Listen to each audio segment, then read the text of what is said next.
Et salut Jean-Luc Lemoine. Bonjour. Jean-Luc, tous les jours vous intéressez à un programme pour nous, c'est votre session de rattrapage et aujourd'hui vous avez l'air angoissé. Que se passe-t-il mon petit poussin? Excusez-moi, mais comment voulez-vous que je ne sois pas angoissé, Philippe? Vous vivez dans quel monde exactement? Vous savez qu'on est au bord du chaos? Demain, c'est le 7 mars. Et donc 66e jour du calendrier. 6, 6. Vous rajoutez un 6 et vous avez 6, 6, 6. Le chiffre de la bête de l'Apocalypse. Est-ce un hasard? Je ne pense pas. Car jeudi dernier, j'ai écouté Olivier Véran nous parler de la grève du 7. Et là, un épais nuage sombre est apparu dans le ciel. Mettre le pays à l'arrêt, c'est prendre le risque d'une catastrophe écologique, agricole, sanitaire, voire humaine, dans quelques mois. Mettre la France à l'arrêt, ce serait négliger la santé de nos enfants. Bon, moi ça va, j'aime pas trop les enfants. Donc, c'est pas ça qui m'a fait le plus flipper. Mais il a bien insisté quand même pour nous dire ce qu'on risquait. Mettre la France à l'arrêt, ce serait rater le train du futur. Ah ouais, le train du futur. Parce que de toute façon, le train du présent, il est en grève.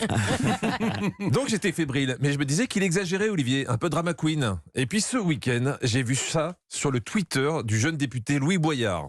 On s'attend à ce que tous les lycées et toutes les universités soient bloqués contre la réforme des retraites. C'est pourquoi on lance le hashtag Blocus Challenge. Postez vos plus belles photos de blocus de lycée et d'université. Mais enfin. Mais le hashtag Blocus Challenge, j'étais pas prêt. Et j'adore l'image qu'il a de la jeunesse, Louis Boyard. Il s'est dit, tout seul, c'est peut-être pas sûr qu'ils se sentent concernés. Hein. Par contre, si on leur met un challenge à la con, ils vont tous y mettre. Ils ont bien fait le challenge où il fallait se jeter dans l'eau avec un vélo. Là, on va faire un casse. Parce qu'en plus, il a mis en jeu une superbe récompense. Parmi ces photos, on en tirera une au sort et l'équipe de bloqueurs sera invitée à visiter l'Assemblée nationale avec nous. Bon, excusez-moi, finalement, j'ai changé d'avis. Je veux faire ce challenge. Parce que je vous cache pas qu'un de mes rêves les plus fous, c'est de visiter la buvette de l'Assemblée. Maintenant que c'est un parc d'attractions. Donc demain, je ferai un blocus challenge de culture média. Juste pour faire une photo. Après, vous pourrez reprendre vos activités, Philippe. Et nous remonter le moral en nous parlant de doc sur Michel Fourniret, comme tout à l'heure. Ce week-end aussi, j'ai regardé l'animateur dont vous maîtrisez si bien la carrière, Cyril Ferraud. Il y avait 100% logique sur France 3. France 2. J'ai fait exprès. Non, vous l'avez pas fait exprès. Il est toujours sur France 3, sauf le samedi soir où il est sur France 2. Donc dans ce jeu, il y a 100 candidats. Moi, dans une vie antérieure, avant d'être votre chose, j'ai animé des jeux. Oui. Je vais vous révéler les coulisses. Dans les fiches, pour chaque candidat, l'animateur a une anecdote pour discuter en plateau. Résultat, tu arrives à ce genre de conversation. On m'a marqué que vous avez la phobie des portes et surtout des poignées de porte. Ouais, surtout des poignées de porte plus que des portes elles-mêmes. Depuis tout petit, en fait. Je ne sais pas si vous vous en rendez compte. On a demandé au candidat de choisir la meilleure anecdote le concernant. Il a répondu « J'ai la phobie des poignées de porte ». Ça, c'est son best, ce qui le définit le mieux. Heureusement que d'autres participants avaient des anecdotes plus palpitantes. Effectivement, quand je mange toujours avec la même fourchette, la même cuillère et toujours la même assiette, le même bol, enfin.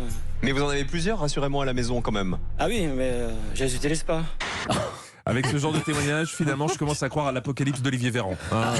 Alors, pour oublier tout ça, j'ai regardé une émission que j'adore, avec des esprits purs, Les Rencontres du Papotin, qui recevait Virginie Efira. Alors, pour ceux qui ne connaissent pas, c'est une émission où on peut découvrir des journalistes porteurs de troubles du spectre autistique, vraiment atypiques, puisqu'aucun d'entre eux n'est obnubilé par l'affaire Palmade. Et ça fait du bien.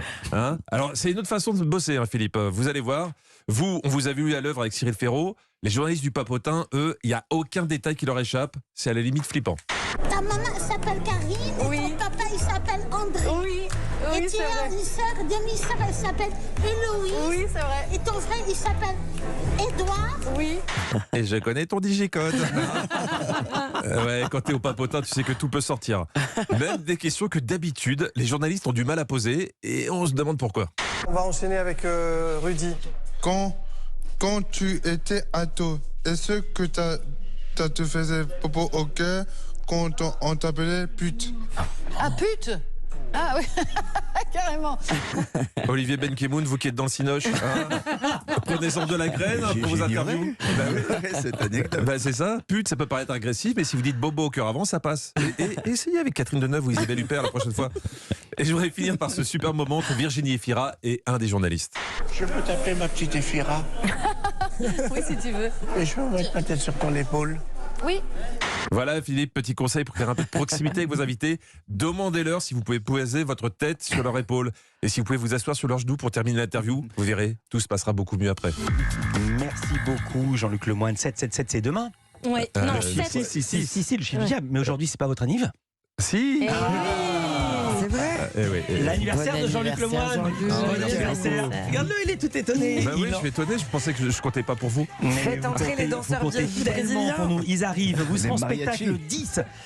Donc, vous pourrez fêter votre anniversaire à Marquette-les-Lilles. Faites des cadeaux à Jean-Luc et puis on vous retrouve tous les jours dans Historiquement Vôtre de 16h à 18h avec Stéphane Bern. Donc, aujourd'hui à 16h. Olivier